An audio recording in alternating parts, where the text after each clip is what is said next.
हमारे channel NS studio Kawardha में आप सभी का स्वागत है। अगर आप नए नए गीत संगीत रिकॉर्ड कराना चाहते हैं तो NS स्टूडियो कवर्धा से संपर्क करें। हमारा पता है जिला कवर्धा, नया bus stand road. Mobile number है 9131141220।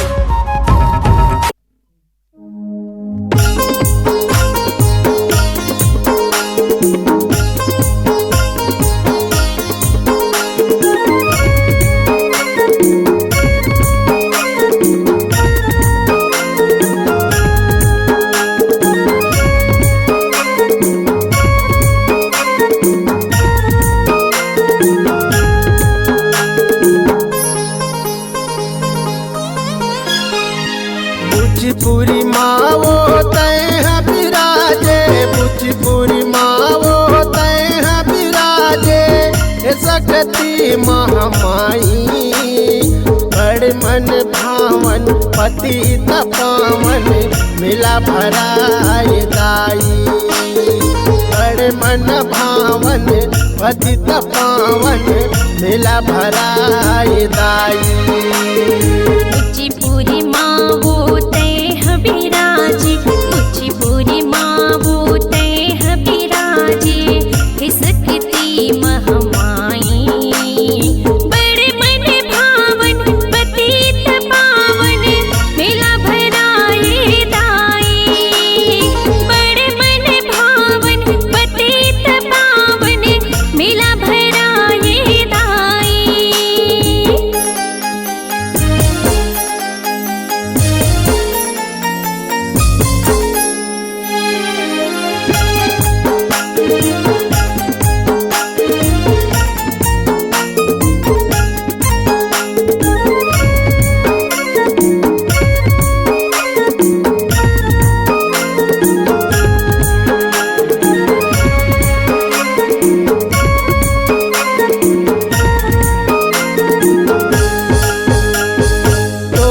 दरस दुरिया दुरिया के नर नरी मन आथे। पानी फूल नरियल चढ़ा के मन के मनौती मनाथे।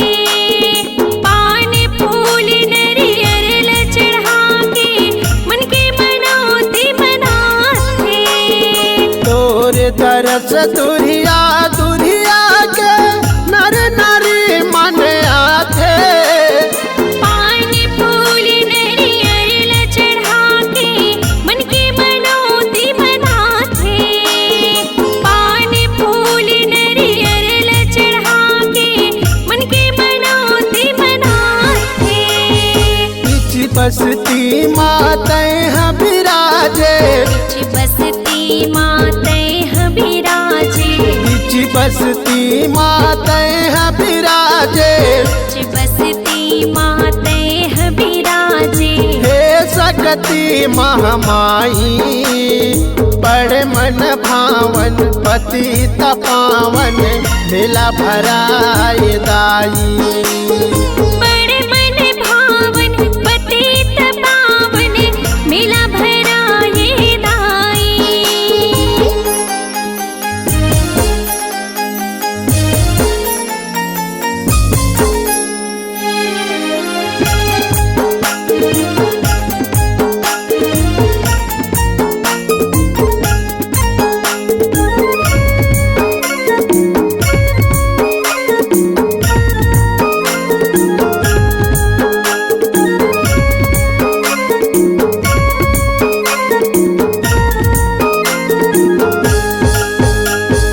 चैत कुंवार ममला भरा थे, जात संत समाजे। ढोली नगाड़ा झांझ मंजीरा तोरे दुआरी बजाथे। ढोली नगाड़ा झांझ मंजीरा तोरे दुआरी बजाथे। चैत कुंवार ममला भरा थे, जात संत समाजे। ढोली नगाड़ा झांझ मंजीरा तोरे दुआरी बजाथे। ढोली नगाड़ा झांझ मंजीरा तोरे दुआरी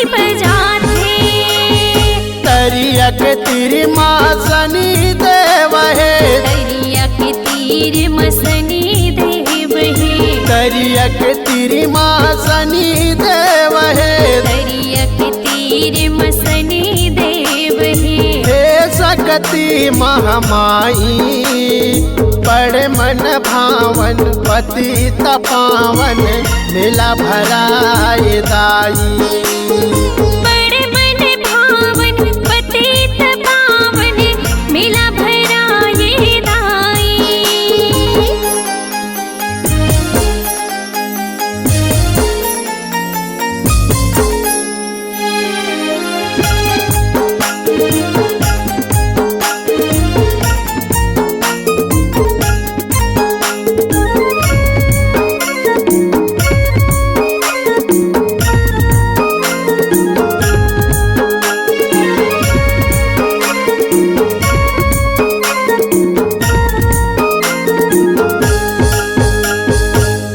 धन लाता आखि देवत हज कोढ़ी न लाता काया पांझन लाते पुत्र देवत हज निर्धन लाते माया पांझन लाते पुत्र देवत हज निर्धन लाते माया अन धन लाता आखि देवत हज कोढ़ी न लाता काया पांझन लाते पुत्र देवत हज निर्धन लाते माया पांझन लाते पुत्र देवत हज निर्धन लाते माया बोलू वर माँ जस तोर गाये जस तोरी गाये जस तोरी गाये बोलू वर माँ जस तोर गाये जस